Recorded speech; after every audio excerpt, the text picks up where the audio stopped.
राधे राधे भक्तों, जय श्री कृष्ण। आज की वीडियो में हम बात करेंगे बृहस्पतिवार व्रत की विधि और कथा के बारे में।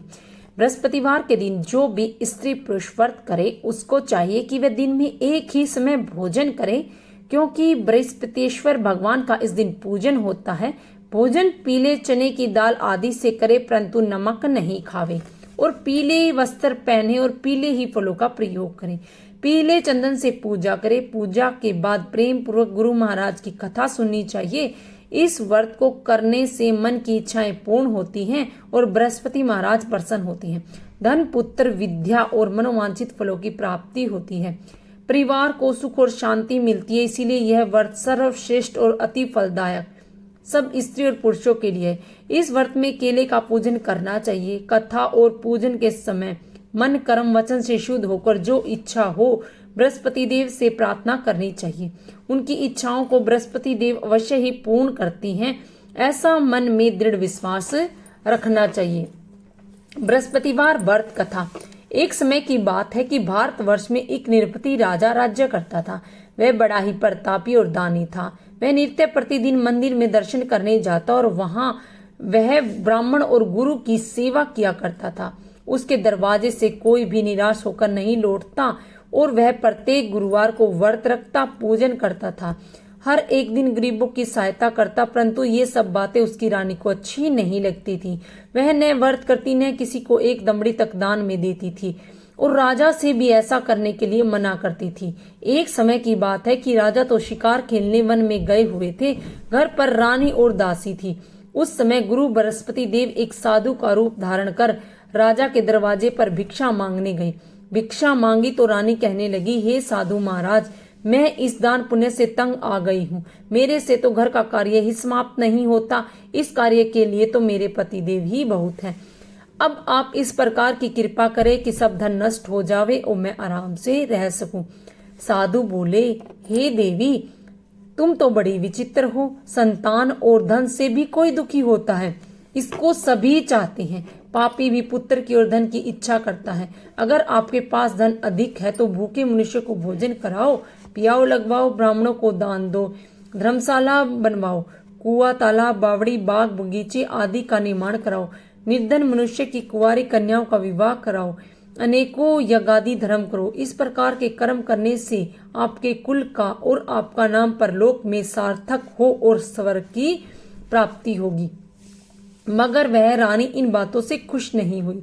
वह बोली, हे साधु महाराज, मुझे ऐसे धन की आवश्यकता नहीं है जिसको मैं और मनुष्य को दान में दूं और जिसको रखने और उठाने में मेरा सारा समय ही बर्बाद हो जाए। साधु ने कहा, हे देवी, तुम्हारी ऐसी इच्छा है तो ऐसा ही होगा। मैं तुम्हें बताता हूँ, वैसे ही करना। बृहस्पतिवार के दिन घर को गोबर से लीपना, अपने केशों को धोना, केशों को धोते समय स्नान करना, राजा से कहना वह हजामत करवाए, भोजन में मांस मदिरा खाए, कपड़ा धोबी के यहाँ दुल्हने डालना। इस प्रकार 7 बृहस्पतिवार करने से तुम्हारा सब धन नष्ट हो जाएगा। और ऐसा कहकर वह साधु महाराज वहां से अंतर्ध्यान हो गया। रानी ने साधु के कहे के अनुसार वैसा ही किया। 3 बृहस्पतिवार ही बीते थे कि उसका समस्त धन नष्ट हो गया और भोजन के लिए दोनों समय तरसने लगे। सांसारिक भोगों से दुखी रहने लगे। तब वह राजा रानी से कहने लगा कि रानी, तुम यहाँ पर रहो, मैं दूसरे देश को जाऊं, क्योंकि यहाँ पर मुझे सभी लोग जानते हैं, इसीलिए कोई कार्य भी नहीं कर सकता। देश चोरी परदेश भीख बराबर है। ऐसा कहकर राजा परदेश चला गया। वहां जाकर जंगल में जाता और लकड़ी काट कर लाता और शहर में बेचता। इस तरह जीवन व्यतीत करने लगा। इधर राजा के घर रानी और दासी दुखी रहने लगी। किसी दिन भोजन मिलता और किसी दिन जल पीकर रह जाती। एक समय रानी और दासी को 7 दिन बिना भोजन के व्यतीत करने पड़े। तो रानी ने अपनी दासी से कहा, हे दासी, यहाँ पास में ही नगर में मेरी बहन रहती है। वह बड़ी धनवान है, तो उसके पास जा और वहां से 5 सेर बेजर मांग ला, जिससे कुछ समय के लिए गुजारा हो जाएगा। इस प्रकार रानी की आज्ञा मानकर दासी उसकी बहन के पास गई और रानी की बहन उस समय पूजा कर रही थी, क्योंकि उस दिन बृहस्पतिवार था। जब दासी ने रानी की बहन को देखा और उससे बोली, हे रानी, मुझे तुम्हारी बहन ने भेजा है मेरे लिए शेर बेजर दे दो। इस प्रकार दासी के अनेक बार कहा, परंतु रानी ने कुछ उत्तर नहीं दिया, क्योंकि वह उस समय बृहस्पति देव का व्रत कथा सुन रही थी। इस प्रकार जब बांदी को किसी प्रकार कोई उत्तर नहीं मिला तो वह बहुत दुखी हुई और क्रोध भी आया और लौटकर अपने गांव रानी के पास आकर बोली, हे रानी, तुम्हारी बहन तो बड़ी ही आदमीन है, वह छोटे मनुष्यों से बात ही नहीं करती, इसीलिए मैंने उससे कहा तो उसने कोई उत्तर नहीं दिया, मैं वापस चली आई। रानी बोली, हे दासी, इनमें उसका कोई दोष नहीं है, जब बुरे दिन आते हैं तो कोई सहारा नहीं देता, अच्छे बुरे का पता आपत्ति में ही लगता है, जो ईश्वर की इच्छा हो वही होगा, वह सब हमारे भाग्य का दोष है। इधर उस रानी ने देखा कि मेरी बहन की दासी आई थी, परंतु मैं उससे नहीं बोली तो वह बहुत दुखी हुई होगी। यह सोच कथा सुन विष्णु भगवान का पूजन समाप्त कर वह रानी की बहन के घर चल दी और जाकर अपनी बहन से कहने लगी कि हे बहन, मैं बृहस्पतिवार का व्रत कर रही थी, तुम्हारी दासी आई थी, परंतु जब तक कथा होती है तब तक न तो उठते हैं न बोलते हैं, इसीलिए मैं न बोली, कहो दासी क्यों आई थी। रानी बोली, बहन, हमारे अनाज नहीं था, वैसे तुमसे कोई बात छिपी नहीं है, इसी कारण मैंने दासी को तुम्हारे पास शेर बेजर लेने के लिए भेजा था।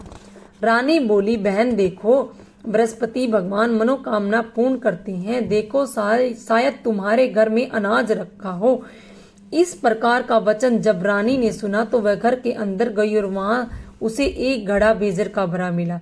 तब तो वह रानी और बांदी को बहुत ही खुशी हुई और दासी कहने लगी, हे रानी देखो, वैसे हमको जब नहीं मिलता तो हम रोज ही व्रत करते हैं, अगर इससे व्रत की विधि और कथा पूछ ली जाए तो हम भी किया करेंगे। तब उस रानी ने अपनी बहन से पूछा कि हे बहन, बृहस्पतिवार के व्रत की कथा कैसे है और व्रत कैसे करना चाहिए। रानी की बहन ने कहा, गुरु के व्रत में चने की दाल मुनक्का से विष्णु भगवान का केले की जड़ में पूजन करो और दीपक जलावे, पीला भोजन करे, कहानी सुने, इस प्रकार करने से गुरु भगवान प्रसन्न होते हैं, अन्न पुत्र और धन देते हैं, मनोकामना पूर्ण करते हैं। इस प्रकार रानी और दासी दोनों ने निश्चय किया कि बृहस्पति देव भगवान का पूजन जरूर करेंगे। 7 दिन बाद जब बृहस्पतिवार आया तो उन्होंने व्रत रखा, गुड़साल में जाकर चना गुड़ बीन लाई और उसकी दाल से केले की जड़ का तथा विष्णु भगवान का पूजन किया। अब पीला भोजन कहाँ से आए, बेचारी बड़ी दुखी हुई, परंतु उन्होंने व्रत रखा था, इस कारण गुरु भगवान प्रसन्न थे। 2 थालों में सुंदर पीला भोजन लेकर आए और दासी को देकर बोले, हे दासी, यह तुम्हारे और रानी के लिए भोजन है, तुम दोनों करना। दासी भोजन पाकर बड़ी प्रसन्न हुई और रानी से बोली, चलो रानी जी, भोजन कर लो। रानी को इस विषय में कुछ पता नहीं था, इसीलिए वह दासी से बोली, तू ही भोजन कर, क्योंकि तू हमारी व्यर्थ में हंसी उड़ाती है। दासी बोली, एक महात्मा भोजन दे गए हैं। रानी कहने लगी कि वह भोजन तेरे ही लिए दे गया है, तू ही भोजन कर। दासी ने कहा, वह महात्मा हम दोनों को थालों में भोजन दे गया है, इसीलिए हम और तुम दोनों साथ साथ भोजन करेंगे। इस प्रकार रानी और बांदी दोनों ने गुरु भगवान को नमस्कार कर भोजन प्रारंभ किया। अब वह प्रत्येक बृहस्पतिवार को गुरु भगवान का व्रत और विष्णु पूजन करने लगी। बृहस्पतिवार भगवान की कृपा से फिर और दासी और रानी के पास धन हो गया। रानी फिर उस समय आलस करने लगी तो दासी बोली, देखो रानी, तुम पहले इस प्रकार आलस करती थी, तुम्हें धन के रखने में कष्ट होता था, इसी कारण सभी धन नष्ट हो गया। अब गुरु भगवान की कृपा से धन मिला है तो फिर तुम्हें आलस होता है। बड़ी मुसीबतों के बाद हमने ये धन पाया है, इसीलिए हमें दान पुण्य करना चाहिए। भूखे मनुष्य को भोजन कराओ, प्याऊ लगवाओ, ब्राह्मणों को दान दो, कुआं तालाब बावड़ी आदि का निर्माण कराओ, मंदिर पाठशालाएं बनवाओ, दान दो, कुंवारी कन्याओं का विवाह कराओ, धन को शुभ कर्मों में खर्च करो, जिससे तुम्हारे कुल का यश बढ़े और स्वर्ग प्राप्त हो और पितर प्रसन्न होंगे। तब रानी ने इसी प्रकार कर्म करने प्रारंभ कर दिए तो काफी यश फैलने लगा। एक दिन रानी और दासी विचार करने लगी कि न जाने राजा किस प्रकार से होंगे, उनकी कोई खबर नहीं। गुरु भगवान से उन्होंने प्रार्थना की कि भगवान ने रात्रि में राजा को स्वप्न में कहा, हे राजन, उठ, तेरी रानी तुझे याद करती है, अपने देश को चलो। राजा प्रातःकाल उठा और विचार करने लगा। स्त्री जाति खाने और पहनने की संगनी होती है, पर भगवान की आज्ञा मानकर वह अपने नगर के लिए चलने को तैयार हुआ। इससे पूर्व जब राजा परदेश चला गया तो परदेश में दुखी रहने लगा। प्रतिदिन जंगल में से लकड़ियां बीन कर लाता और शहर में बेचकर अपने दुखी जीवन को बड़ी कठिनता से व्यतीत करता था। एक दिन राजा दुखी हो अपने पुरानी बातों को याद करके रोने लगा। तब उस जंगल में से बृहस्पति देव एक साधु का रूप धारण कर आ गए और राजा के पास आकर बोले, हे लकड़हारे, तुम इस सुनसान जंगल में किस चिंता में बैठे हो, मुझको बताओ। यह सुन राजा के नेत्रों में जल भर आया और साधु को वंदना कर बोला, हे प्रभु, आप सब कुछ जानते हैं। इतना कह साधु ने अपनी संपूर्ण कहानी बतला दी। महात्मा दयालु होते हैं, उससे बोले, हे राजा, तुम्हारी स्त्री ने बृहस्पति देव का अपराध किया था, इस कारण तुम्हारी यह दशा हुई। अब तुम किसी प्रकार की चिंता मत करो, भगवान तुम्हें पहले से अधिक धनवान करेंगे। देखो, तुम्हारी स्त्री ने गुरुवार का व्रत प्रारंभ कर दिया है और तुम मेरा कहा मानकर बृहस्पतिवार को व्रत करके चने की दाल गुड़ जल के लोटे में डालकर केले का पूजन करो और फिर कथा कहो और सुनो। भगवान तेरी सब मनोकामनाओं को पूर्ण करेगा। साधु को प्रसन्न देखकर राजा बोला, हे प्रभु, मुझे लकड़ी बेचकर इतना पैसा नहीं मिलता जिससे भोजन करने के उपरांत कुछ बचा सकूं। मैंने रात्रि में अपनी रानी को व्याकुल देखा है। मेरे पास कुछ भी नहीं जिससे मैं उसकी खबर तो मंगा सकूं, और फिर मैं कौन सी कहानी कहूं, मुझे इस कुछ भी मालूम नहीं। साधु ने कहा, हे राजा, तुम किसी बात की चिंता मत करो। बृहस्पतिवार के दिन तुम रोजाना की तरह लकड़ियां लेकर शहर को जाओ। तुमको रोज से दुगना धन प्राप्त होगा, जिससे तुम भली भांति भोजन कर लोगे और बृहस्पति देव की पूजा का सामान भी आ जाएगा। और बृहस्पति देव की कहानी इस प्रकार है। बृहस्पति देव की कहानी। प्राचीन काल में एक ब्राह्मण था। वह बहुत ही निर्धन था। उसके कोई संतान नहीं थी। उसकी स्त्री बहुत मलिनता के साथ रहती थी। वह स्नान न करती, किसी देव का पूजन न करती। प्रातः काल उठते ही सबसे पहले भोजन करती, बाद में कोई अन्य कार्य करती थी, जिससे ब्राह्मण देवता बड़े दुखी थे। बेचारे बहुत कुछ कहते, किंतु उसका कोई परिणाम न निकलता। भगवान की कृपा से ब्राह्मण के स्त्री के कन्या रूपी रत्न पैदा हुआ और वह कन्या अपने पिता के घर में बड़ी होने लगी। वह बालिका प्रातः स्नान करके विष्णु भगवान का जाप करने लगी, बृहस्पतिवार को व्रत करने लगी, अपने पूजन को समाप्त कर स्कूल जाती और अपनी मुट्ठी में जो भरकर ले जाती पाठशाला के मार्ग में डालती जाती। तब ये जो स्वर्ण के हो जाते, लौटते समय उसको बीन कर घर को ले आती थी। एक दिन वह बालिका सूप में उन सोने के जनेऊ को फटक कर साफ कर रही थी कि उसके पिता ने देख लिया और कहा, हे बेटी, सोने के जनेऊ को फटकने के लिए सोने का ही सूप होना चाहिए। दूसरे दिन गुरुवार था कि वह इस कन्या ने व्रत रखा और बृहस्पति देव से प्रार्थना करके कहा कि हे प्रभु, मैंने आपकी पूजा सच्चे मन से की है, तो मेरे लिए सोने का सूप दे दो। बृहस्पति देव ने उसकी प्रार्थना स्वीकार कर ली। रोजाना की तरह वह कन्या जौ फैलाती हुई जाने लगी। जब लौट कर जौ बीन रही थी तो बृहस्पति देव की कृपा से सोने का सूप मिला। उसे वह घर ले आई और जौ साफ करने लगी, परंतु उसकी माँ का वही ढंग रहा। एक दिन की बात है भी कि वह कन्या सोने के सूप में जौ साफ कर रही थी। उस समय उस शहर का राजपुत्र वहां से होकर निकला। इस कन्या के रूप और कार्य को देखकर मोहित हो वह अपने घर जाकर भोजन और जल का त्याग कर उदास लेट गया। राजा को जब इस बात का पता चला तो उसने प्रधानमंत्रियों के साथ उसके पास गए और बोले, हे बेटा, तुम्हें किस बात का कष्ट है? किसी ने तुम्हारा अपमान किया है अथवा कोई और कारण हो तो मुझे बताओ। मैं वही कार्य करूंगा जिससे तुम्हें प्रसन्नता हो। अपने पिता की राजकुमार ने बातें सुनी और वह बोला, मुझे आपकी कृपा से किसी प्रकार का कोई दुख नहीं है, किसी ने मेरा कोई अपमान नहीं किया, परंतु मैं उस लड़की से विवाह करना चाहता हूँ जो सोने के सूप में जौ साफ कर रही थी। यह सुन राजा आश्चर्य में पड़ गया और बोला, हे बेटा, इस तरह की कन्या का पता तुम ही लगाओ, मैं उसके साथ तेरा विवाह अवश्य करा दूंगा। राजकुमार ने उस लड़की के घर का पता बतलाया। तब मंत्री उस लड़की के घर गए और ब्राह्मण देवता को सभी हाल बतलाया। ब्राह्मण देवता राजकुमार के साथ अपनी कन्या का विवाह करने के लिए तैयार हो गया और विधि विधान के अनुसार ब्राह्मण की कन्या का विवाह राजकुमार के साथ हो गया। कन्या के घर से जाते ही पहले की बात ही उस ब्राह्मण देवता के घर में गरीबी का निवास हो गया। वह भोजन के लिए अन्न भी बड़ी मुश्किल से मिलता था। एक दिन दुखी होकर ब्राह्मण देवता अपनी पुत्री के पास गए। बेटी ने पिता की दुखी अवस्था को देखा और माँ का हाल पूछा। तब ब्राह्मण ने सभी हाल कहा। कन्या ने बहुत सा धन देकर अपने पिता को विदा कर दिया। इस तरह ब्राह्मण का कुछ समय सुखपूर्वक व्यतीत हुआ। कुछ दिन बाद फिर वही हाल हो गया। ब्राह्मण फिर अपनी कन्या के यहाँ गया, सभी हाल कहा तो लड़की बोली, पिताजी, आप माता जी को यहाँ ले आवे, मैं उन्हें विधि बता दूंगी, जिससे गरीबी दूर हो जाएगी।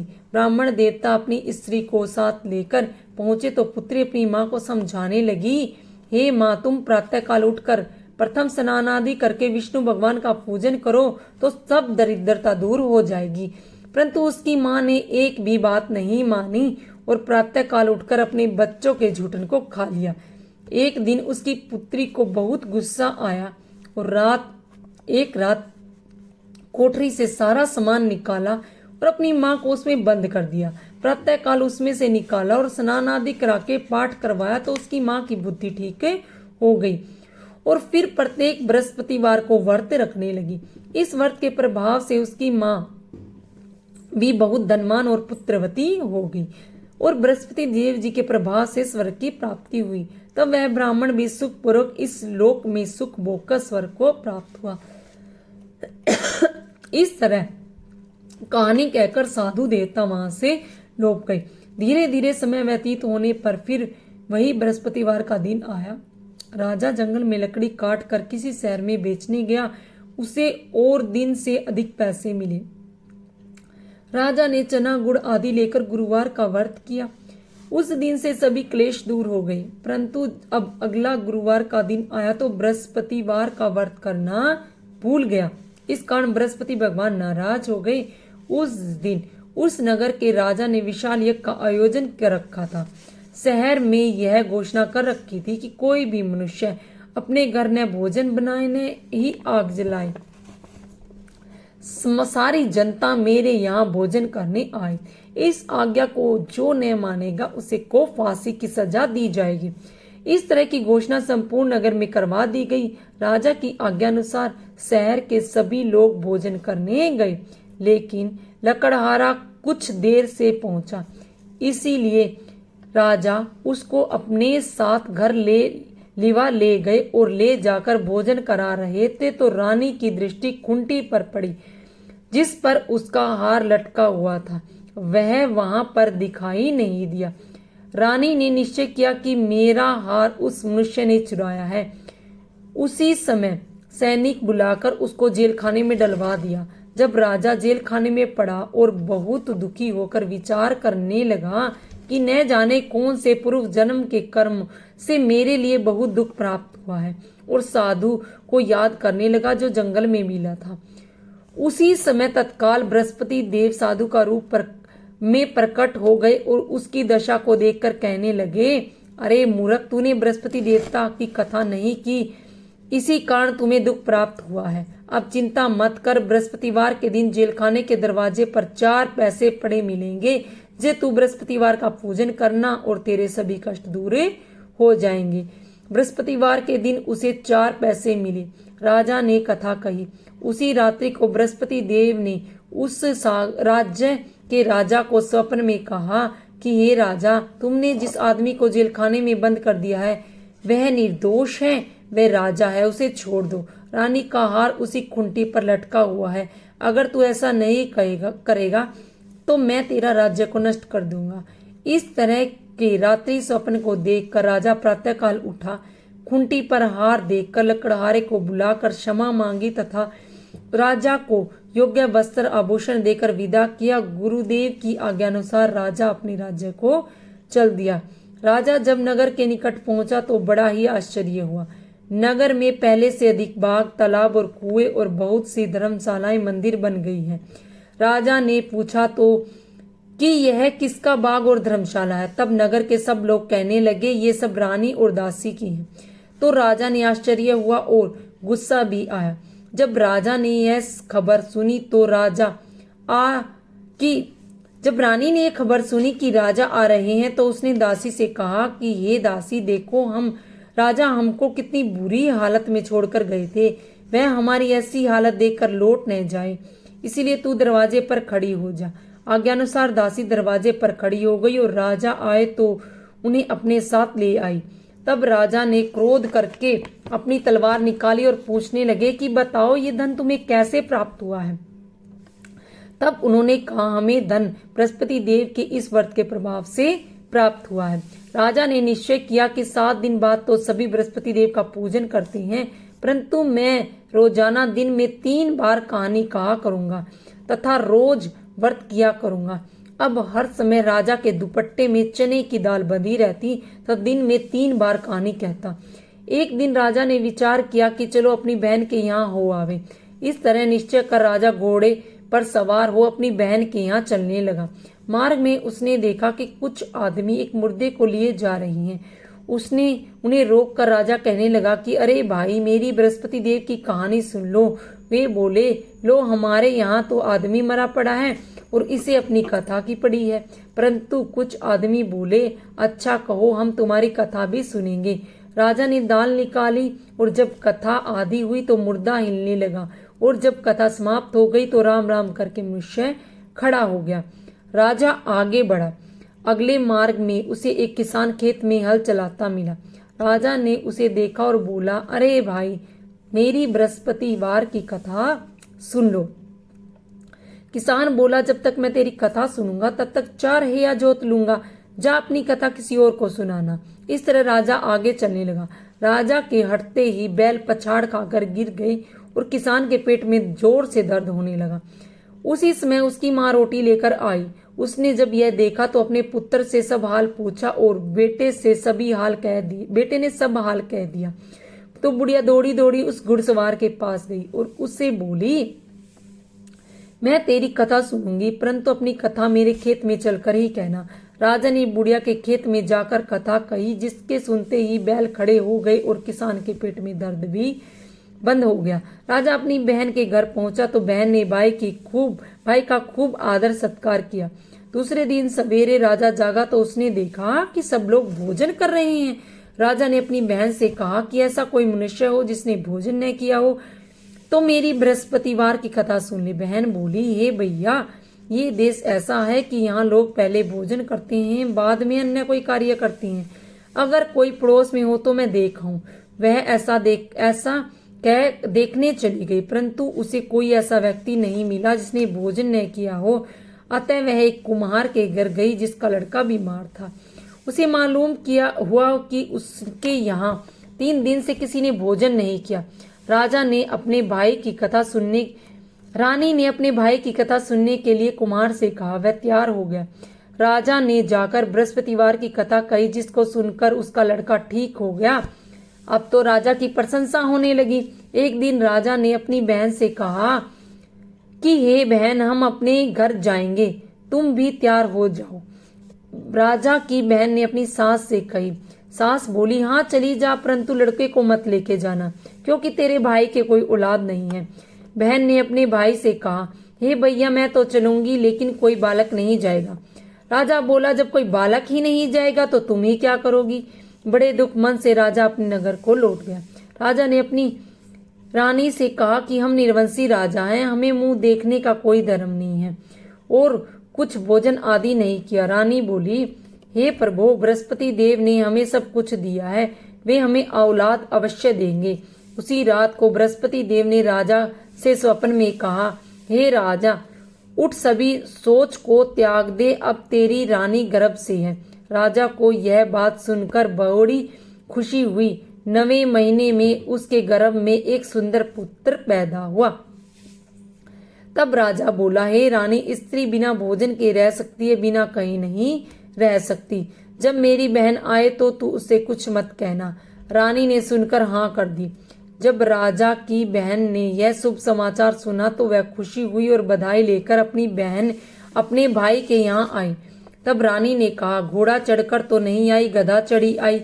राजा की बहन बोली, भाभी, मैं इस प्रकार न कहती तो तुम्हें औलाद कैसे मिलती। बृहस्पति देव ऐसे ही हैं, जैसी जिसके मन में कामना हो सभी को पूर्ण करते हैं। जो सद्भावना पूर्ण बृहस्पतिवार का व्रत करता है, कथा पढ़ता, सुनता और दूसरों को सुनाता है, बृहस्पति देव उसकी सभी मनोकामनाएं पूर्ण करते हैं। भगवान बृहस्पति देव उनकी सदैव रक्षा करते हैं। संसार में सद्भावना से भगवान का पूजन व्रत सच्चे हृदय से करते हैं, उनकी सभी मनोकामनाएं पूर्ण करते हैं। जैसी सच्ची भावना से राजा और रानी ने उनकी कथा का गुणगान किया तो उनकी सभी इच्छाएं बृहस्पति देव ने पूर्ण की थी। इसीलिए सबको कथा सुनने के बाद प्रसाद लेकर घर जाना चाहिए। हृदय में उनका मनन करते हुए जयकारा बोलना चाहिए।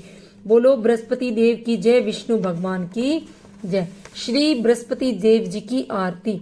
ओम जय बृहस्पति देवा, जय बृहस्पति देवा, छिन छिन भोग लगाऊं कदली फल मेवा। ओम जय बृहस्पति देवा, तुम पूर्ण परमात्मा, तुम अंतर्यामी, जगत पिता जगदीश्वर, तुम सबके स्वामी। ओम जय बृहस्पति देवा, चरणामर्त निज निर्मल, सब पातक हरता, सकल मनोरथ दायक, कृपा करो भरता। ओम जय बृहस्पति देवा, तन मन धन अर्पण कर, जो जन शरण पर पड़े, प्रभु प्रकट तब होकर आकर द्वार खड़े। ओम जय बृहस्पति देवा, दीन दयाल दयानिधि, भक्तन हितकारी, पाप दोष सब हरता, भवबंधन हारी। ओम जय बृहस्पति देवा, सकल मनोरथ दायक, सब संचय हारो, विषय विकार मिटाओ, संतन सुखकारी। ओम जय बृहस्पति देवा, जो कोई आरती तेरी प्रेम सहित गावे, जेठानंद आनंद कर सो निश्चय पावे। ओम जय बृहस्पति देवा। सब बोलो विष्णु भगवान की जय, बोलो बृहस्पति देव जी की जय। आरती श्री जगदीश जी की। ओम जय जगदीश हरे, स्वामी जय जगदीश हरे, भक्त जनों के संकट क्षण में दूर करे। ओम जय जगदीश हरे, जो ध्यावे फल पावे, दुख विन से मन का, सुख संपत्ति घर आवे, कष्ट मिटे तन का। ओम जय जगदीश हरे, मात पिता तुम मेरे, शरण गहूँ मैं किसकी, तुम बिन और न दूजा, आस करूँ मैं जिसकी। ओम जय जगदीश हरे, तुम हो पूर्ण परमात्मा, तुम अंतर्यामी, पार ब्रह्म परमेश्वर, तुम सबके स्वामी। ओम जय जगदीश हरे, तुम करुणा के सागर, तुम पालन करता, मैं मूर्ख कल कामी, कृपा करो भरता। ओम जय जगदीश हरे, तुम हो एक अगोचर, सबके प्राणपति, किस विधि मिलूं दया में, तुमको मैं कुमति। ओम जय जगदीश हरे, दीन बंधु दुख हरता, तुम ठाकुर मेरे, अपने हाथ बढ़ाओ, द्वार पड़ी मैं तेरे। ओम जय जगदीश हरे, विषय विकार मिटाओ, पाप हरो देवा, श्रद्धा भक्ति बढ़ाओ, संतन की सेवा। ओम जय जगदीश हरे,